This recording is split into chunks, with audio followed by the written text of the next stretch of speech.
Hey guys, welcome back to In and Out Talk, sponsored by Tier 1 Performance. We are here with Devontae Houston. Man, go ahead and tell us about yourself, where you're from, and how you ended up being a football star. My name Devontae Houston from Alabama. Football is in me, not on me. I mean, everybody in my family pretty much played football. And, I mean, growing up, I played everything. I mean, football was just like, that was me. That was your main sport. Yeah. What other sports did you play? I played basketball. I played baseball in high school. I Okay. made varsity I played for like 4 games in the summer. All right. I wasn't good at baseball at all. And I ran track. Okay. What position you play in football? I played running back. In high school, I played running back, and I played everything. You played everything? I was punter, played outside linebacker. You were the team? Yeah, I was the team. Okay. Yeah, but I played running back in college. What part of Alabama are you from? I'm from a place called Roanoke. Roanoke? Yeah. Small town or big town? Small town. Small Little small town. You blink your eye, you out of town. Okay. Yeah. So go ahead and tell us how did you get into going up all the way to UConn? Because that from Alabama to UConn, that's a far place, right? I mean, so out of high school, so got to high school. I mean, freshman year, I won the state championship. Oh wow! Played a lot. Basically started state championship game. So I mean, after freshman year, I'm on a high. I'm really that guy. Like, I'm really that guy. Oh yeah, king of the castle. Yeah, king of the castle. Like, yeah. So then, I mean, I had my sophomore year where it was just like, man, I just had to be humble, and I thank God for it. It's just sophomore year, I was like going crazy. I was like, my coach was like, "You gonna lift?" I'm like, "It's God given. I'm not touching the weight. Like, it's God given." So yeah, I mean, sophomore year I really got humbled, and so I mean that put me behind junior year. And junior year I was working.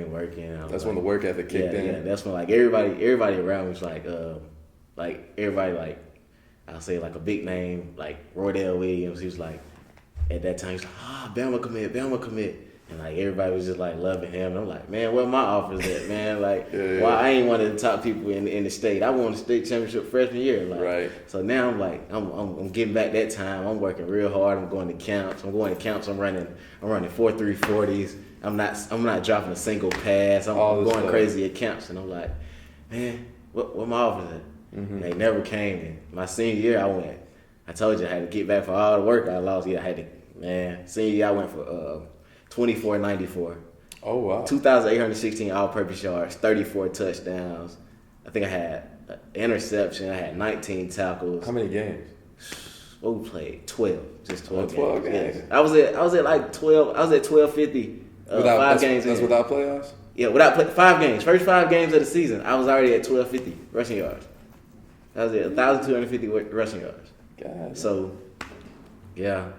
So man, I mean, so I had a few issues, like discipline issues. Mm-hmm. So I mean, I had offers like before that, but like once I got in trouble, it was just like I lost a lot of stuff, and this first signing period came and I didn't sign, and so I remember I was at home playing Fortnite. Okay. And I get this call and it was the coach from UConn. He's like, "Hey, Devontae, what's up with you? Did you sign today?" I'm like, "Nah, I ain't signed." And he's like, "Oh, well, we would like for you to get, we really interested in you. We'd like for you to get down on the visit, blah blah blah." Mm-hmm. And I'm like, "Okay." And I'm like, Connecticut football. And You never heard of it? I'm like, "Hey, bro." I told my brother, I'm like, "Hey, bro, like Connecticut college, bro, Connecticut.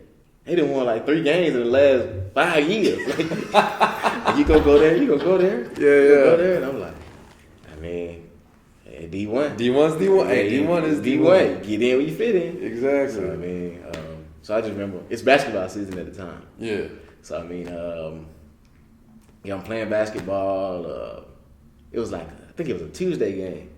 I'm just hooping, Mm-hmm. and I look in the stands.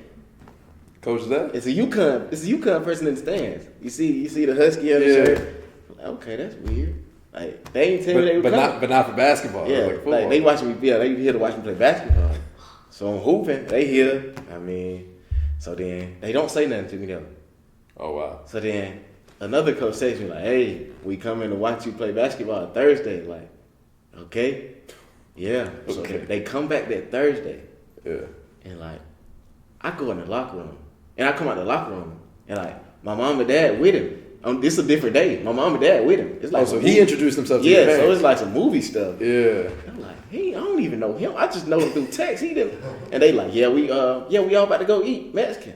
So y'all sit down and eat Mexican. They like, we want you to come up to visit. Yeah. On I think Thursday. So on Thursday I leave. Like I go to Connecticut. Like I come up. You take on that flight. Yeah, I get that flight to take my OV. I'm up there. That Friday, you won't believe who coming to the school. Yeah. Nick Saban is at my high school. So the school on Code Red. Yeah. Like the school on Code Red. And Nick Saban's at my high school.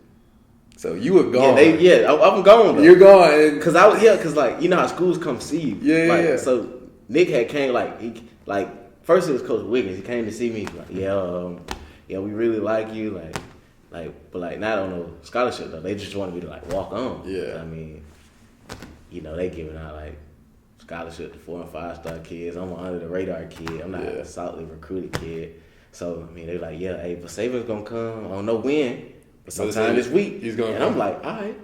I'm gonna slide to Connecticut because I know they gonna offer me. I'm gonna slide to Connecticut real quick, right. And I'm gonna come back just to see the great Nick Saban. Yeah. So I get a call from my friend. Like, hey, where you at? They got the school on lockdown. Like Code Red, the school on lockdown. And they like, where you at? I'm like, man, I'm in Connecticut. But I'm gone at the time. So I'm up there in Connecticut. I mean, I'm really enjoying the visit. Like I can't say that though. Yeah. I can't say that. I can't let them know they got me. Like, I really want to go here, but I can't. Like, I'm getting, like, the steak dinners, the chocolate lava cake. Yeah, you even talk money yet. Man, they just, everything just good. Throwing the whole 9 yards at you. Yeah. I knew I was going to get the offer, but I'm in the bathroom using the bathroom. Mm-hmm. And the coach, like, after I get out using the bathroom, I'm in the mirror washing my hands, and he come up to me like, hey, congrats on the scholarship, man. We'd love to have you here. Like, what? Scholarship? I ain't even know I had it yet. Yeah, but I knew I was getting it. I ain't like the head coach ain't told me, but a coach has told me, not the head coach though. So I mean, yeah. So that last day on the visit day, I go in the office with the coach and like, yeah, man, we really want you, man. So what's this gonna be? Yeah. And I'm like, I just want to weigh out my options. I can't promise you we're gonna have your scholarship here. They didn't even tell you how much? They said full. Oh, okay. Yeah, so they full. Okay, so they're gonna full. give it to you. Okay. Yeah, like full scholarship. Yeah. Yeah. But you just wanted to. Yeah. Coming off of hearing Nick Saban in my high school. Yeah. That tricked me too. Yeah. So it's just like, so are you gonna commit? Mm-hmm. Like, no. Like, I can't promise you we're gonna have your scholarship. Come sign today. Just let you know. Oh, that's cool. I can't commit. So whole time get to the airport, on the way back, talking to my dad like, hey, there was some good facilities there, Hey, that food was good. Hey, you can't. Hey, you seen them facilities? Hey, you seen what they got? They got this, they got that, they got this. They were real good. I don't think nobody in college got what they got. He just kept on just talking. Put pressure you in. Yeah, and I'm just like, man, all right, you get on my nerve. So I called coach like, hey, coach, I'm committed. Like, all right, hey, I'm locked in with you. So committed before I even left, got back to Atlanta. Oh, yeah? All right. Get back to Atlanta. Kobe Bryant dead, man.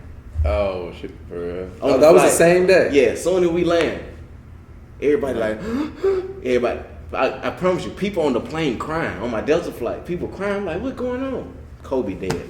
I think when I was coaching baseball, remember were you with me? Mm-hmm. I think I was at Tarkington coaching these kids, and I had this little white boy kid come up to me and he goes, y'all hear Kobe died? I almost threw the ball out. He wasn't even a guy. Just casual. He's like, y'all hear Kobe died? I'm like, first off, you're late. I was like, second of all, don't be messing with the king like that. Yeah. And then, next thing you know, everyone's checking their phones and like Kobe had passed away. So, R.I.P. Kobe.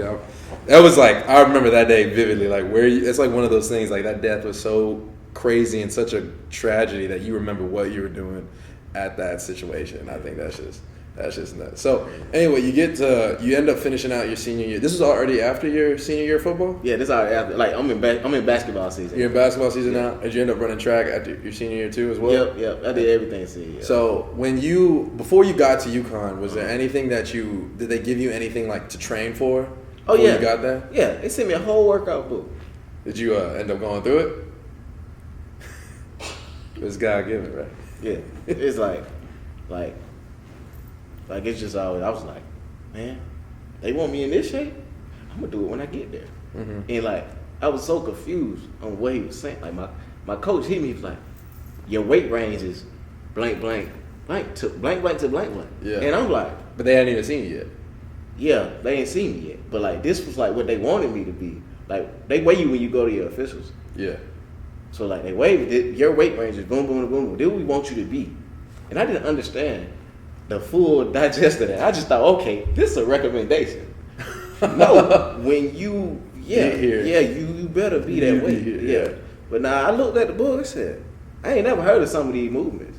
Yeah. I mean, I know the clean and all that, but like some of these were just football specific. Yeah, some of the stuff. Yeah, I had never heard of. So when you got to campus and you got your first taste of you're in the I'm sure you had to show up. You had to show up before school starts. Way before school. Yeah. So when you get there and you're competing with all these guys, you're 18 or 19 going in playing with 22-year-olds. Grown men, giants, and like you said, D1 is D1. D1 don't matter if you get your butt whipped. I mean, don't matter if you're great or not. D1 is D1 because I know I went to the University of Rhode Island, and D1 is D1. I didn't care. I thought I was gonna run over these Rhode Island boys or these New England Northern weak guys. Dude, I thought I was gonna bully the crap out of them. I was like, man, they came like second to last in conference. I thought I was gonna tear them up, and I come in there, dude. I had one dude. He looked like a Terminator. Yeah, Egypt. Arnold Schwarzenegger, emotionless, just hitting the ball so hard off the back I can't even see it. Yeah, and I'm like, I'm in the wrong place.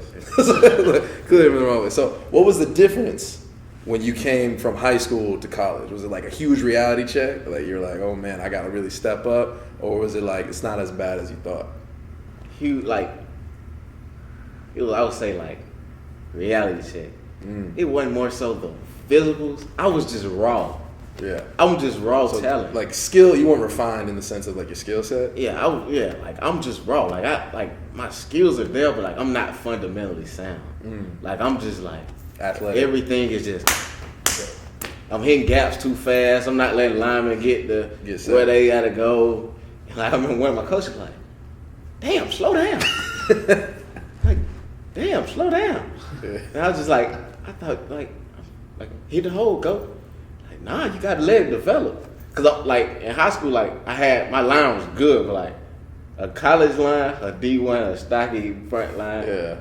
Like you want them to get that line back. You want them. Like you give them time, they gonna do what they gotta do. Yeah. And like I would say like that was a big thing. We like just slowing down and like letting things take place in front of me. So you were actually learning more. It was more so of a jump for you to learn the actual game of football and letting it develop it could benefit you versus you just doing it. Yes, just making it happen on my own. And like actually giving my 5 offensive linemen and my receivers a chance to help me do what I know how to do.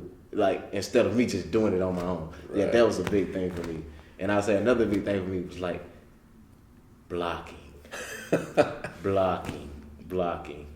Would you say that was probably one of your weakest? Yeah. It wasn't the fact that it was my weakest. I just wasn't finna do it.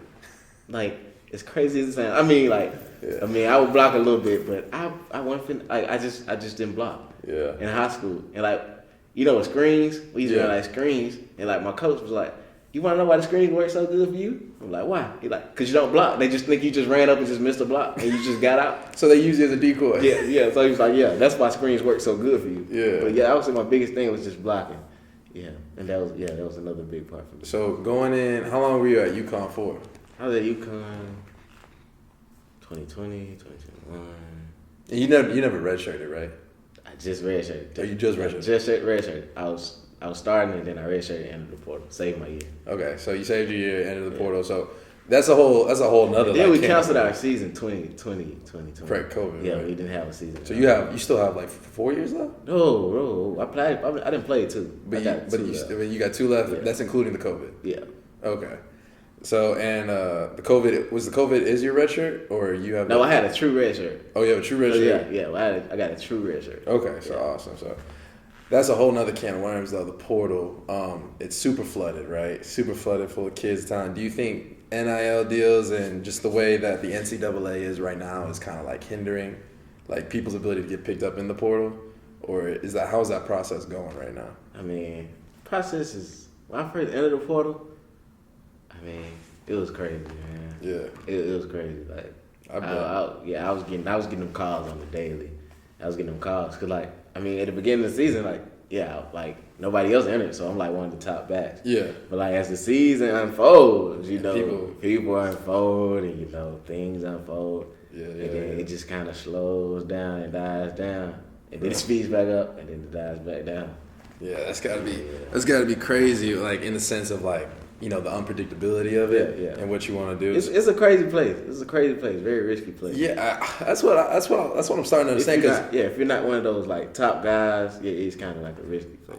And I feel that the transfer portal has changed since me and Mitch have been in college, and then you're in college. You and Asia have been in college a lot sooner than a lot more recent than we have. Yeah. So a lot of things have changed just by sports in general. Yeah. So I think it's pretty amazing that you were at UConn and then you're now entering the portal and you're still getting hammered with people that still want you, even though like I'm not even a collegiate football guy, but even I can tell like portal's crazy in this sport, portal's crazy in basketball, portal's crazy in baseball.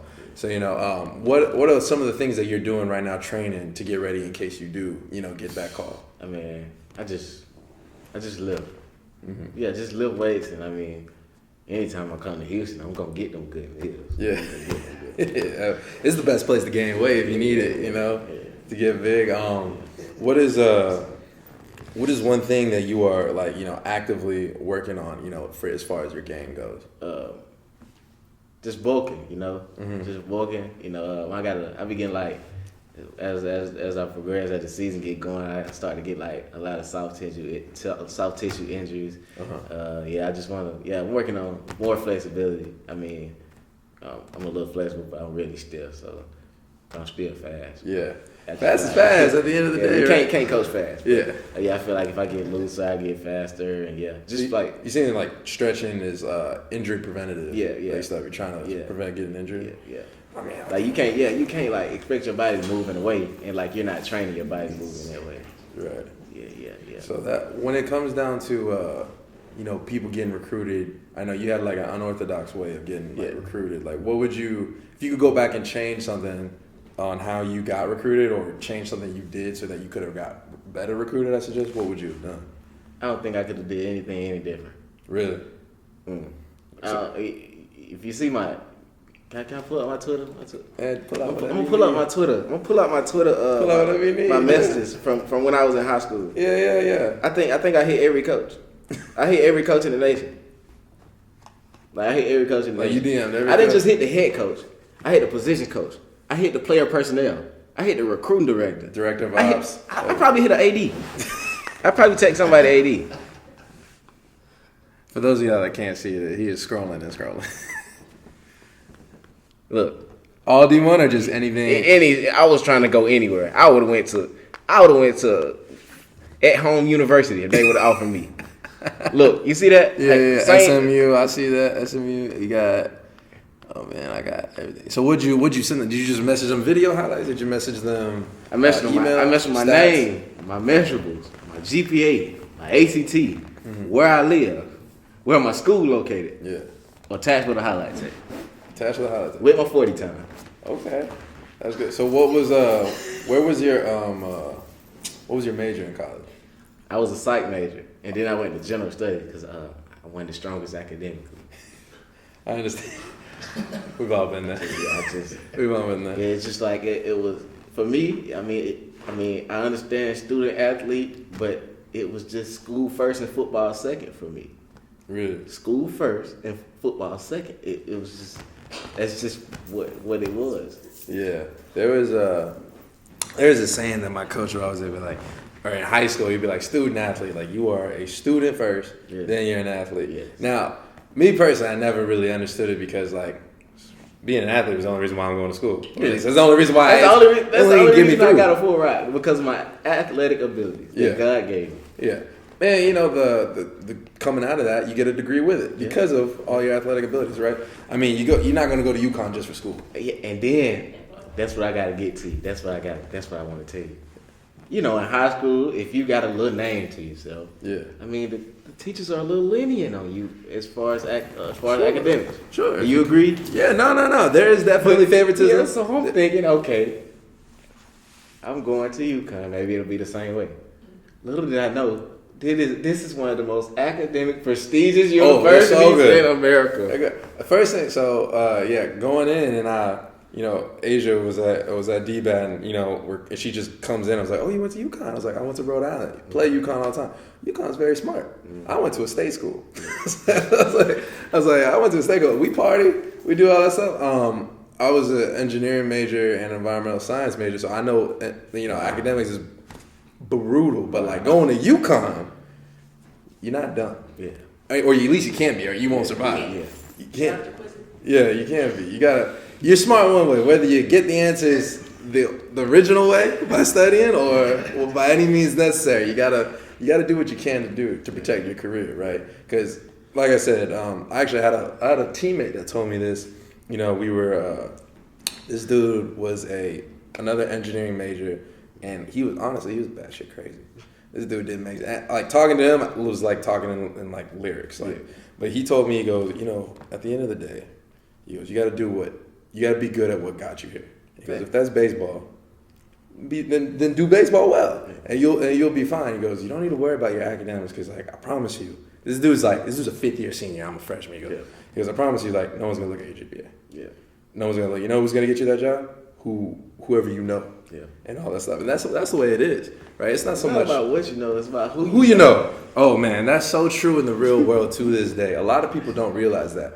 Like, yes, you need to have good grades just to open the door. Yeah. But to get to the building that you want to be in, it's who you know, not what you know. And that's just. And I wish people would preach that a lot more, because I see it to this day. Yeah. I see it at the workplace. I see it in athletes. I see it all. It's not about what you know. I mean, you probably know some people that have gone to the NFL draft. Yeah. I know some people that have gone to the MLB draft that, you could have been like, they're not that great. Yeah. But who'd they know? They had that good agent. Yeah. They knew that person who was in the MLB that had them looking out for you. And then some people that were like, oh man, you're really good. But like you said, like no one knows who you are. Yeah. And it's a game of life. Yeah. You got to do whatever you can to do it. So going on in, like, what do you recommend kids that want to play football and get to the next level? What advice would you have for them?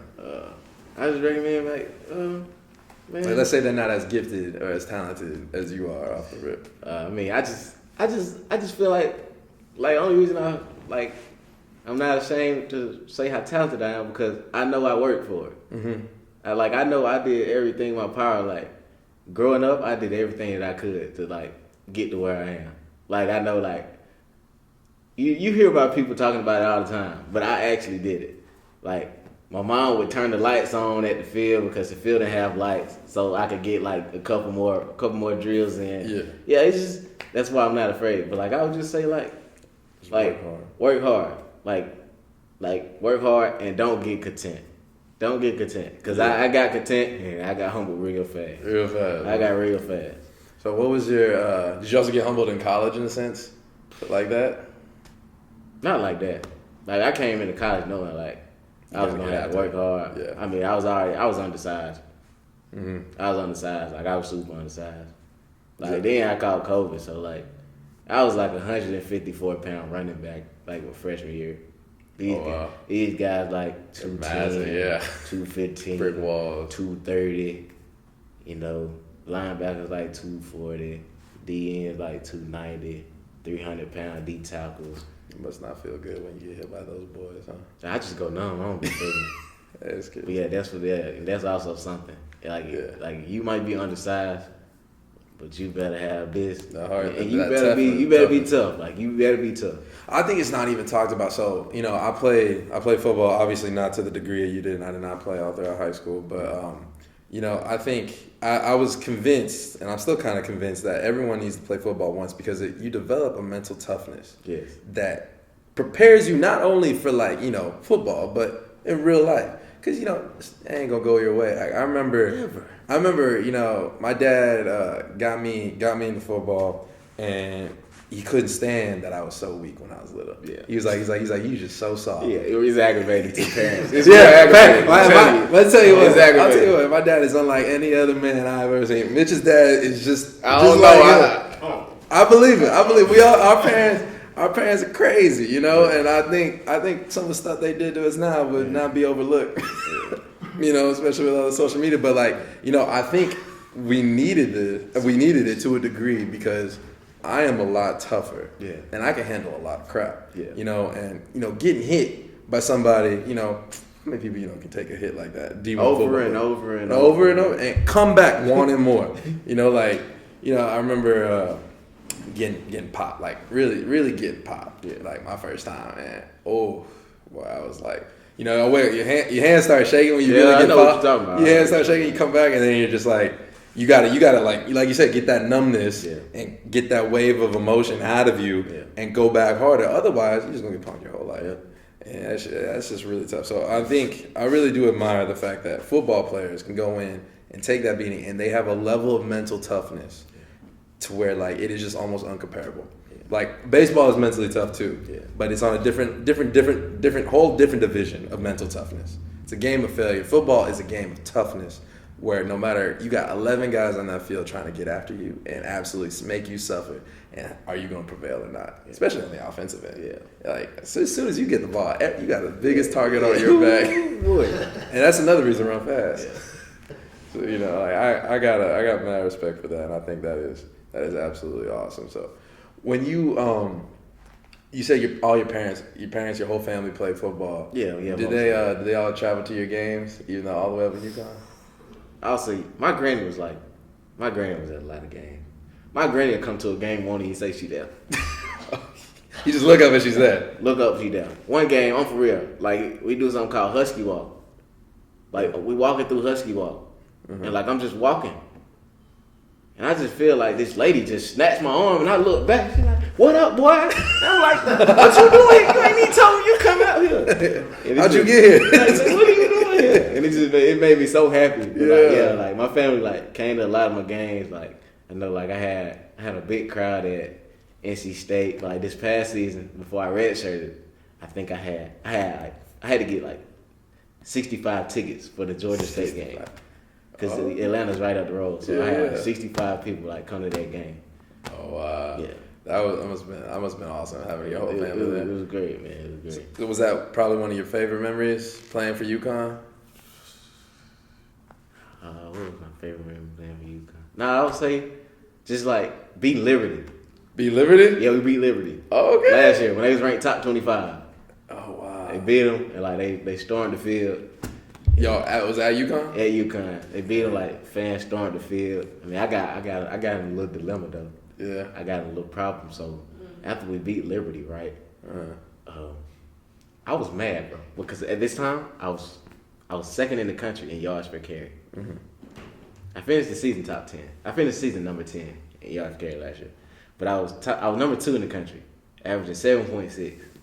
And my coach, my OC, we did a trick play, and I had lost I thought it was 25 yards on the trick play. Oh wow! Killed my average. I finished the game 10 carries for 20 yards, messed my average up. So I was upset, but it was this girl when she was storming the field, and I was just I'm just a great guy, so I wasn't thinking. I'm like, okay, I'm mad. I don't want her to fall and bust her face. So I just helped her down and went back to the locker room. Yeah. Tell me why. Sports Center decides to zoom the camera in on me. Out of all the times the camera could have been on me, they zoomed the camera in on me there. So all my people back home who's this? I said, no, they ain't who is it? I seen you get Asia out the stand. That was so cute. That was so sweet. Where were you? It's not Asia. Yeah, I was on the other side. I was trying to get down. You went to the wrong side. I went to the side close to the locker room. Yeah. So after that, it was man, out of all the things, something so precious turned bad. Yeah. But yeah, that would have to be my best memory. That had to be like the best. Nah, that is awesome. I think we all have those moments, those games, you know, where everything comes out. I mean, shoot, my most embarrassing moment. I have a couple. I have so many. Yeah, I have a lot. Oh, you talking about embarrassing moment? Oh, that was my best. Well, no. Like, best that was your favorite one. Yeah. But like, you know, like obviously, you know, not putting down the real Asia. Yeah. That kind of sucks. But you know, being Liberty is great. Like for me, my most embarrassing thing. Oh man, Mitch has heard all of them. I think one of my worst ones was when we were at South Carolina in the World Series tournament. In the regional. Yeah, I mean, we were already getting beat. I mean, we were down by like 4 runs, but I mean, this dude hits an absolute screamer to the fence, and I'm running. And you know, the camera's on here. Yeah. We're on ESPN. We're on ESPN, and their track is made out of like gravel. Uh-huh. And so I get to the balls are on the fence, so I'm trying to pick it up and just throw it, get in as fast as I can. No, slip. Bro, just slip. And I mean, I'm in front of their bullpen, so their whole bullpen starts banging and screaming at me. And like, bro, I'm on my back. And, you know, like, I get up, I throw it in, and, you know, I turn, I look at the screen, Jumbotron's still on me. Jumbotron. And I am so mad. So, you know, I'm cursing in my glove. I'm doing all this stuff. I'm like, I hope they take us off ESPN because I got people watching me back home, dude. It was the most embarrassing thing ever. I mean, I've been called out on Twitter. I mean, I've been on ESPN. I had a top 10. My least favorite though is I had a top 10 play, and it was in the middle of this tournament in the regional, and you know what happened? I made this crazy amazing diving catch, and like people were like, "Oh, it's gonna be on ESPN. It's gonna be on ESPN." I was like, "I need that because I need it for like, you know, the draft stop." And you know what happened? Muhammad Ali died that day. Oh man! So that's what ESPN. ESPN was all over Muhammad Ali. All day. R.I.P. to the GOAT, you know. Yeah. But like, crazy, just killed it. I was like, oh man, I'm never gonna be on TV for something positive. Another embarrassing thing. I started freshman year as a kick returner. Okay. I was a starting kick returner. Yeah. So yeah, it's this new girl I'm talking to. Like, we just started talking really. Like, yeah. I'm finna crib one for sure. Yeah. You got to ball out. First kick off of the game. They kick the ball. It's a little sunny day. They kick the ball, okay. Boom. Ball go up. I lose it. I'm like, uh-oh.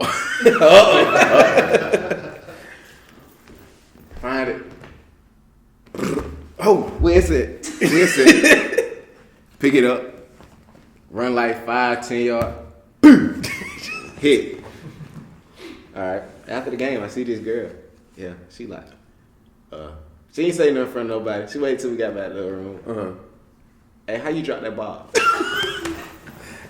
Go ahead, leave. And that ain't the worst part. I get to the film Sunday. Tell me why I catch the ball. Nobody in sight. It's a kickoff return. Coach replayed it like, I swear, no lie, like 8 times. Everybody roasted you, huh? It's that. You know how they say the silence was so loud? Yeah. No one saying nothing. Silence so loud. Roasting. Then you already know. Tell me why he say this. Hell, I think I even could have caught it.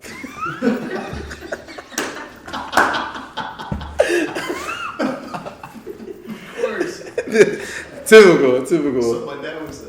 Yeah, typical. You know. Go out there and catch it. Yeah, we all have those. You know, with the greats comes the great responsibility. You know, and all that. Devontae, bro, this was an absolute pleasure, man. I love having you on, and I would love to have you back, man. I hope best of luck to you in the portal, and I appreciate you coming on today. 3, 2,